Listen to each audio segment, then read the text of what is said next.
Mr. Lee Williams. Mr. Lee Williams was the coolest, most respectful, so-called professional gospel singer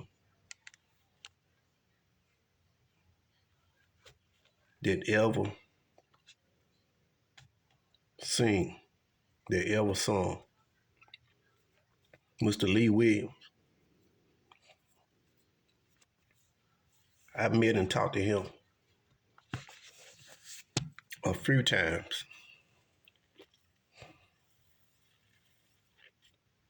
I used to talk to his bus driver pretty regularly.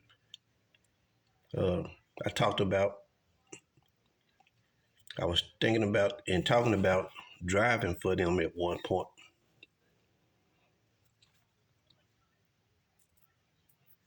You know, the man was real sincere about what he was doing. He was real sincere about reaching people through singing. I really believe that he believed in what he was doing. And that's good. If you sincere, really sincere about what you're doing.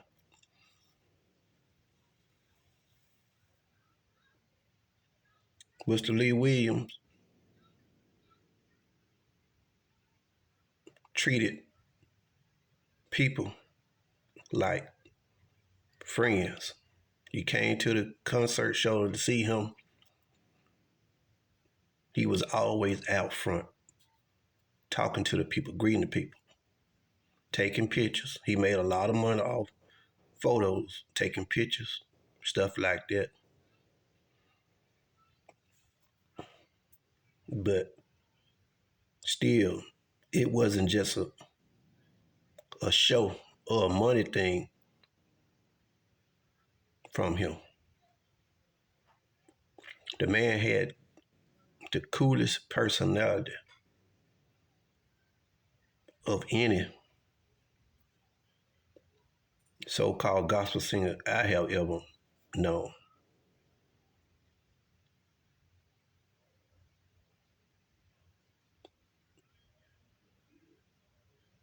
Yeah,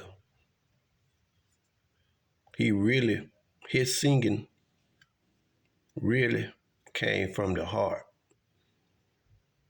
You can tell a difference who's singing from the heart or who's singing just to put on the show.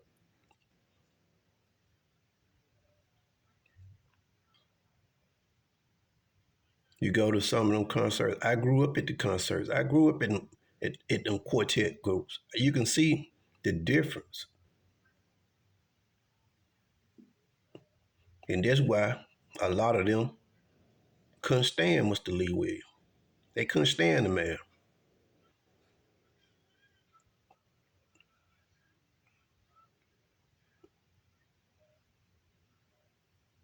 It seemed like Mr. Lee Williams came out of nowhere. I know the history of him trying to get a major deal. Some was already had been out considered professional groups for years, long before Mr. Lee Williams and the QCs went national, so to speak. And when he went national, seemed like he shot to the top overnight, became an overnight sensation.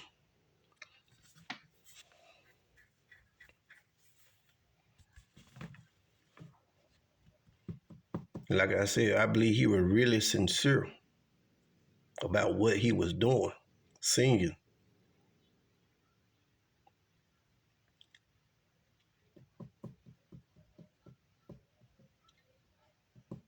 A lot of people didn't like his popularity. A lot of people didn't like the way he sung. He sung from the heart.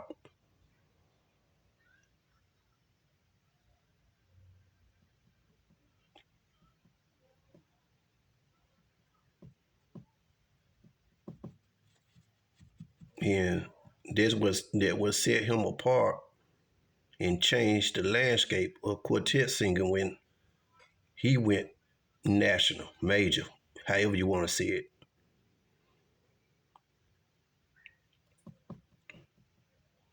Promoters, I know promoters around Memphis used to do concerts at Hampton High School long time before leading them became headliners. I would see them at them concerts. They wasn't on the program. They would be there supporting, but I never seen them perform on it until they became what you call professional. Professional. Then they appeared on the program, started coming in headlining.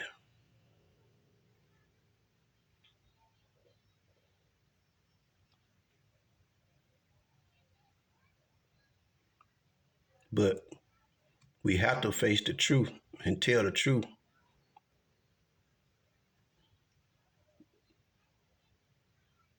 Signing major record deals and looking for deals and wearing titles so professional gospel singers is not biblical.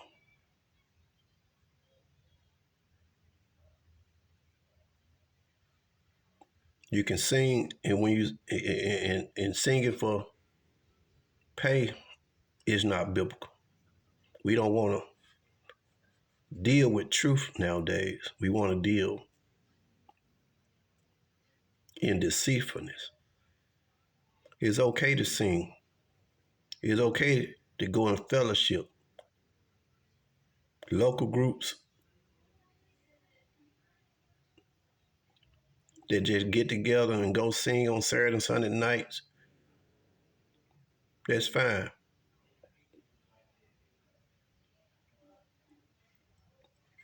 That's what the Bible called for. But for people, groups be running, talking about they professionals, they ranked the top 10 groups or the top 20 male and female gospel groups and stuff like that. Ooh, they draw it. It's against the Bible. And it stirs up strife, malice, hate. And that's what happened to Mr. Lee Williams. That's why he had to go out and get a bodyguard. Somebody put a threat out on the man's life.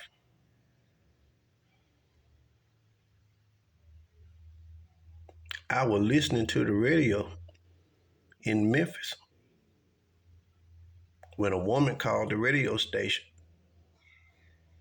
and put a warning out over the air for Mr. Lee Williams not to appear at some concert that weekend he was supposed to. But after that, he went out and got a bodyguard.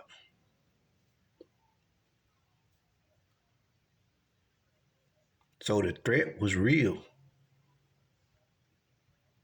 Somebody put a threat out on a man's life simply because they hated his popularity.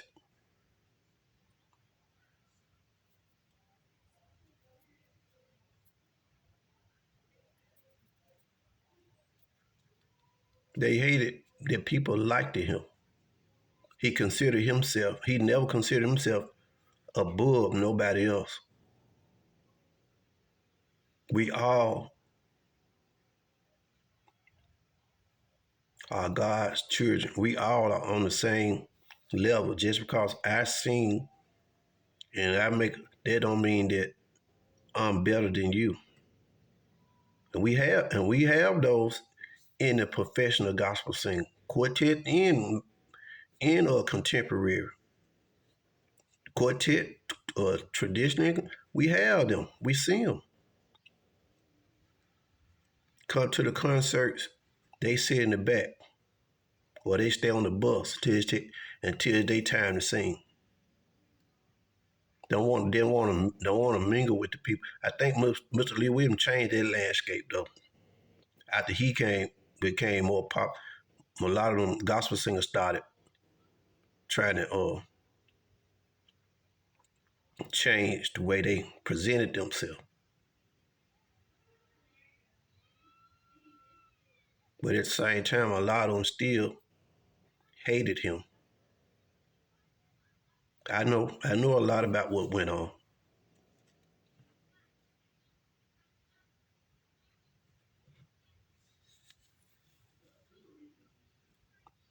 We singing about God. We supposed to be representing God. Why is it so much hate?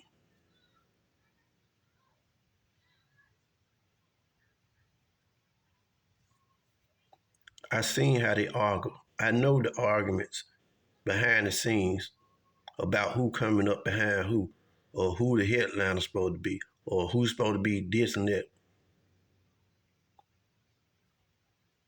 The fighting. I have been told stuff from people and seen stuff directly from people directly involved. And it, for a long time, I was directly pretty much involved behind the scenes and stuff. I was right there with it. I seen a lot of stuff. Hate.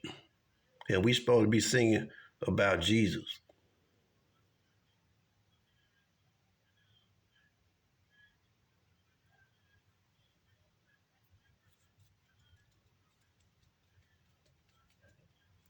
Mr. Lee Williams and Mr. George Dean, they were two different kind of singers. They really made people feel like they was appreciated.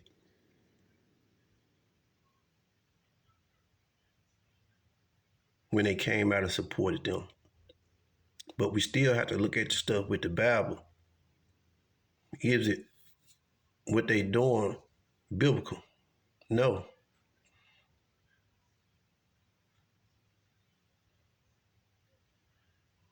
You want to be a professional gospel singer.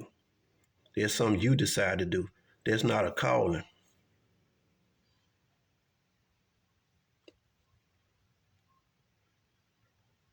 Singing don't save people. The preaching of the gospel will save people. I understand people want to hear you sing. People pay you to hear you sing. But when it comes to God, it's not about what the people want, because what the people want has never been what God wants. The people desire has never been what to be in favor of God.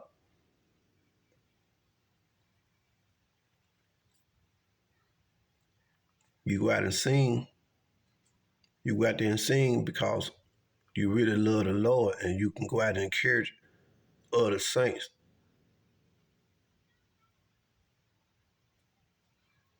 It's not about being famous, being rich, being a celebrity. Not when you're talking about Jesus, God.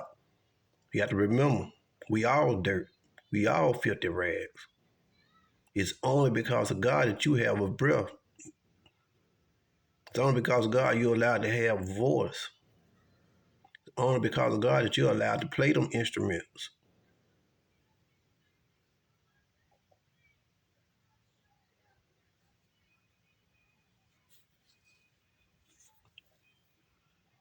I hate to think where we would be if it wasn't for singing, inspiration. It ain't no gospel singing, it's inspirational singing. But when you still have to look at the Bible and realize that it don't line up.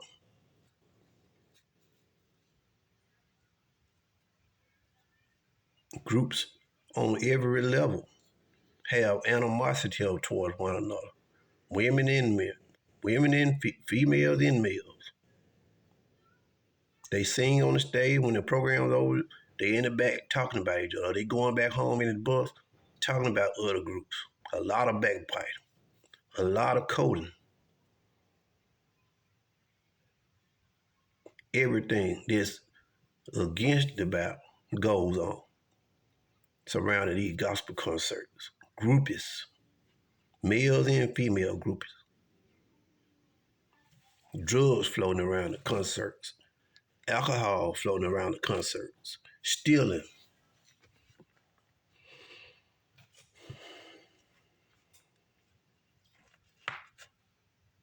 Stealing.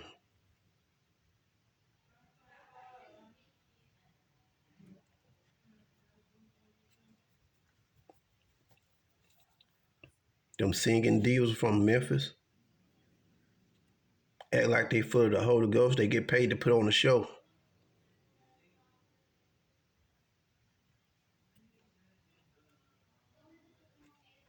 Full of hell. Hard to get along with. Sing and talk with so much arrogance.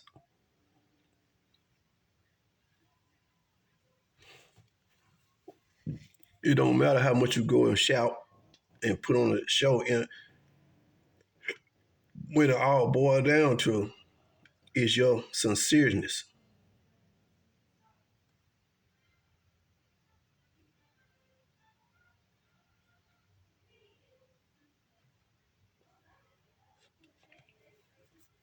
It's time to look at this stuff. Time to get serious and stop just trying to go out and make a dollar, make money, because you out of line with the Bible. The Bible said go to work. You want to eat, go to work. You going out talking about you singing for God or you preaching for God, but you charging thousands of dollars. If they can't meet your request, they not coming. God ain't got nothing to do with that. Y'all using God for a pimp, for an avenue.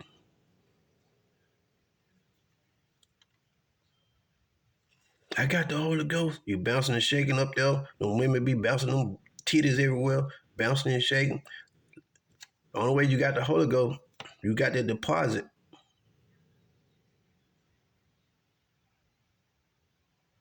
All the while, you can't wait to get up out of there.